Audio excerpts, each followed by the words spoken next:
আসসালামু আলাইকুম ওয়া রাহমাতুল্লাহি ওয়া বারাকাতুহু। আসলে সিরাত মাহফিল মেহরাজুন নবী সাহাব কেবলা এই প্রসঙ্গে আর অত্যন্ত শ্রদ্ধাভাজন মুরব্বী দিবাই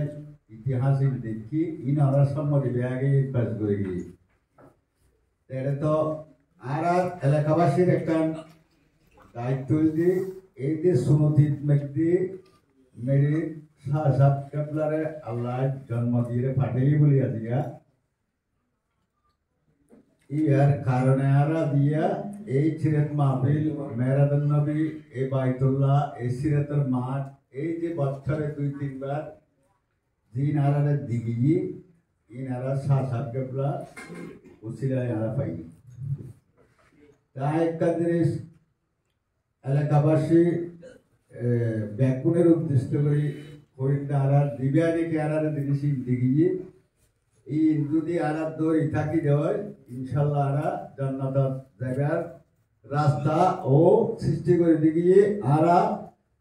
এই জিনিসের আরা আন্তরিকভাবে দৈনিকম এবং সাহায্য সহযোগিতা দাঁত দাঁত যেইভাবে তৌফিক মতে এইভাবে করতাম। আর এই যে মাহফিলের দিন এটা পরিবেশনের যারা হাজারে কর্মে থাইব ইতারা থাইব এর ফলের মানুষগুন এই মাহফিলের বইরে জানার মুরব্বী আর সাদা দিয়ে হইয়ে দুও শব্দ যদি তোনারা গ্রহণ করতে যায় ইনারার একখান পরকালের একখান অনেক বড় সম্পদ হব এই জিনিসটা নারাত্মক মাথার রাখা করিব। আর এই যে মাহফিল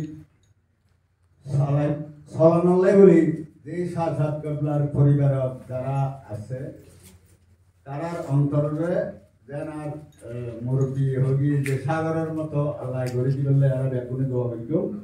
এবং যোগে যোগে সাহাব কেবলার পর্যন্ত এইভাবে তৈরি হয় এই জিনিসটা দড়ি রাখতে নিয়ম যদি তারা দড়ি রাখে দেয় আর এলাকাবাসী এবং সর্ব এই মাহফিলের ভক্ত সাহাব কেবলার ভক্ত যারা আছে তারা এম দিয়ে আইরে কি শান্তি পেব আশ্রয় পেব সম্মান পেব এবং তার ব্যাগ গুণাল্লাই দোয়া করিবার অনুরোধ জানিয়ে আর কথা শেষ করলাম। আসসালামু আলাইকুম ওয়া রাহমাতুল্লাহি ওয়া বারাকাতুহু।